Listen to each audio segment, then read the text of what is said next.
spending a second straight day in a coffee shop, constructed mostly of dark wood and black metal. It feels like being inside a wood cabin that's been partially converted into a warehouse. On my first day in Canmore, I occupied myself by reading in my aunt's backyard. Half the town is situated on a lake, with a view that rivals the multi-million-dollar one of the Pacific Ocean I usually wake up to. My aunt's place isn't waterfront, but you can see the lake from the deck that juts off the backside of the house. I occupied my second morning wandering around the few blocks that make up the downtown before ducking in here for a drink and a quiet spot to focus on my daily round of Wordle. Today, I returned and brought schoolwork. I pick up my pen, twirl it, and resign myself to rereading the 4-page assignment I've already skimmed twice. The laid-back, beachfront Californian high schools you see on teen television dramas are about as opposite from my academic experience as one could be. You don't skip class at Fairfield Academy to go surfing or shopping unless you want to earn a few weeks' worth of detention. The thick stack of summer work sitting in front of me makes that clear. It also says my low expectations for this trip have already proven to be too high. I'm doing schoolwork. In July. My mother's younger sister, Catherine, is the black sheep of the family. She moved north about 16 years ago with a Canadian guy she met at college in Chicago, who split shortly after she got pregnant.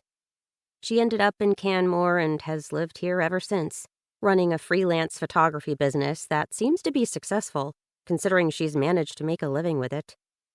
I could easily count the number of minutes I've spent with my Aunt Catherine up until she picked me up from the Calgary airport and drove an hour to the small town where she lives. They wouldn't add up to much.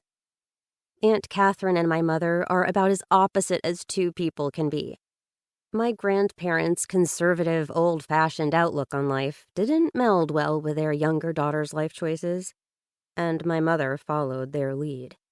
I doubted my mother's claim that handing me a plane ticket to Canada for 2 weeks was an attempt to reconnect with her family. She's more the double-down type than one to extend an olive branch. Not to mention the fact that I didn't see her boarding a plane bound for the northern wilderness. I knew there was more to the story. I just didn't consider that it was a choice to get me out of the house so my dad could move out. I should have seen it coming. The man sitting at the table next to me begins coughing. I slide my headphones out of my bag and connect them to my phone so I can listen to music. Adele's melancholy bellow begins crooning through the tiny speakers as I scan the other people choosing to spend a warm, sunny summer day in a dimly lit coffee shop. I have yet to encounter a single Canmore resident under the age of 30. I haven't wanted to offend my aunt by asking her, and she hasn't been around long enough for me to ask even if I wanted to, so I have no idea if that's due to the demographics of this town or just the clientele of this coffee shop.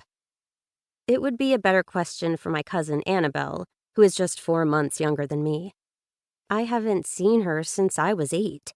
She and Catherine came to my grandparents for the holidays nearly a decade ago, and based on the fact that it was a one-time occurrence, I don't think it was the smoothest of visits.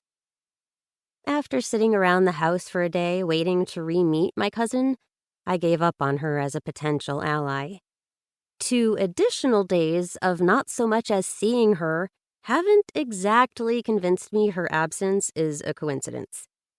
During the 15 minutes she was home for yesterday, Catherine mentioned Annabelle has a lot of summer plans. I can read between the lines. My phone buzzes on the wooden tabletop. I flip it over to see the screen is covered with messages. I had plans for this summer, too. They didn't involve a detour here. The latest text is from my best friend, Lana. Lana. How is it? I sigh and start to type a response. Then I delete it and start over. Lana's father works with mine. If I confide in Lana, or any of my friends, about the real reason for this impromptu trip...